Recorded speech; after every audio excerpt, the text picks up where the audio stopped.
So very warm welcome to दोस्तों, हमारे lecture number 2 के लेक्चर नंबर फर्स्ट में हमने फंक्शंस को डिस्कस किया था। हम फिज़िक्स के लिए जो मैथमेटिक्स बहुत ज़्यादा इंपॉर्टेंट होने जा रही है हमारे 11th क्लास में, हम उसको यहाँ पर डिस्कस कर रहे थे।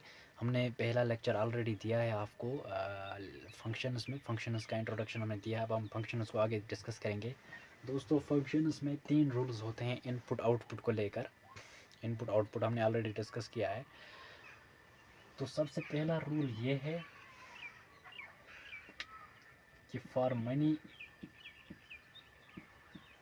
Inputs there can be same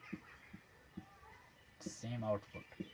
for example दोस्तों, जो हमने पिछले क्लास में एक मशीन ली थी, इसमें हमने आयरन शीट डालना शुरू किए थे और एक औजार बनाना शुरू किया था। तो क्या है कि अगर हम मनी बहुत से आयरन शीट्स लेंगे, हम उनको एक ही किस्म का औजार बना सकते हैं। फिर से बोल रहा हूँ दोस्तों, अगर हम बहुत से आयरन शीट्स लेंगे, बहुत से आयरन शीट्स लेंगे, तो इनको हम एक ही किस्म का औजार बना सकते हैं जिसकी शेप इस तरह होगी।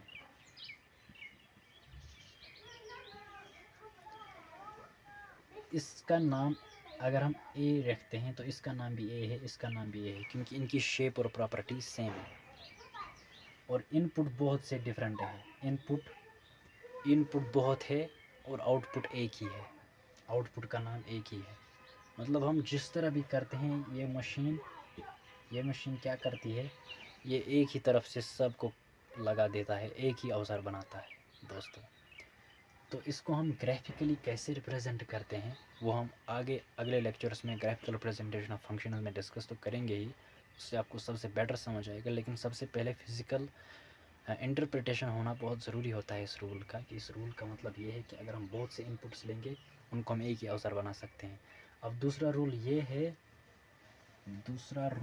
है कि अगर हमारे पास एक आयरन शीट है, हम इसके 2 औजार नहीं बना सकते एक eight A time.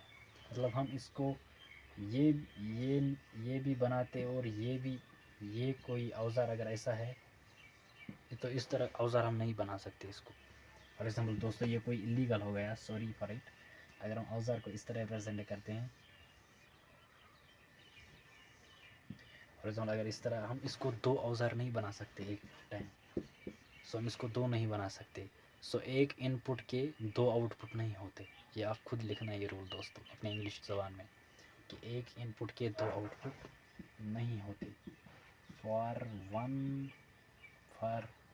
Money inputs, for one input no greater than one output. For one output no greater than one output दोस्तों।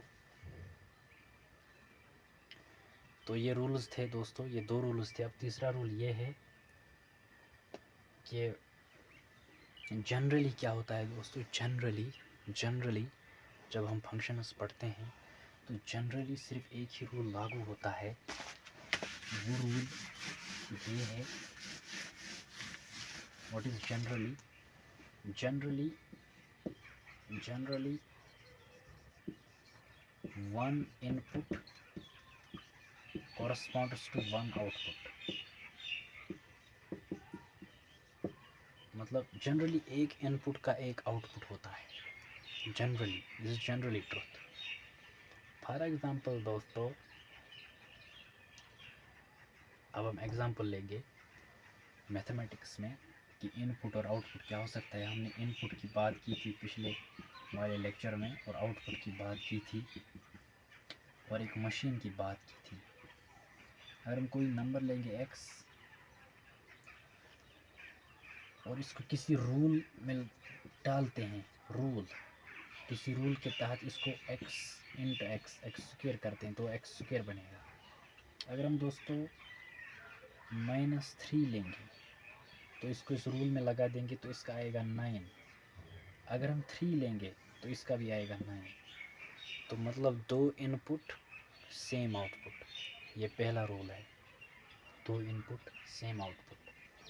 इसको हम ग्राफिकली कैसे रिप्रेजेंट करते हैं, हम ग्राफ्स को अगले वाले लेक्चर्स में बहुत अच्छे से पढ़ेंगे। लेकिन फिर भी दोस्तों यहाँ पर हम उन बच्चों के लिए, उन स्टूडेंट्स के लिए जो ऑलरेडी फेमिलियर है विद द ग्राफिकल इंटरप्रिटेशन, हम ग्राफिकली इसको इस तरह देखते हैं कि ये एक्स स्क्वायर का ग्राफ है, फिर यहाँ पर 3 है और यहाँ पर -3 है, तो ये भी यहाँ पॉइंट करता है और ये भी यहाँ पॉइंट करता है। This is 9, this point, there is 9, so this is the.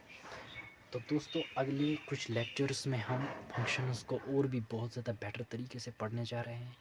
हम इसको एडवांस लेवल पर लेके जाएंगे और हम बहुत ज़्यादा एडवांसमेंट लाएंगे अपने टीचिंग प्रोसीजर में भी।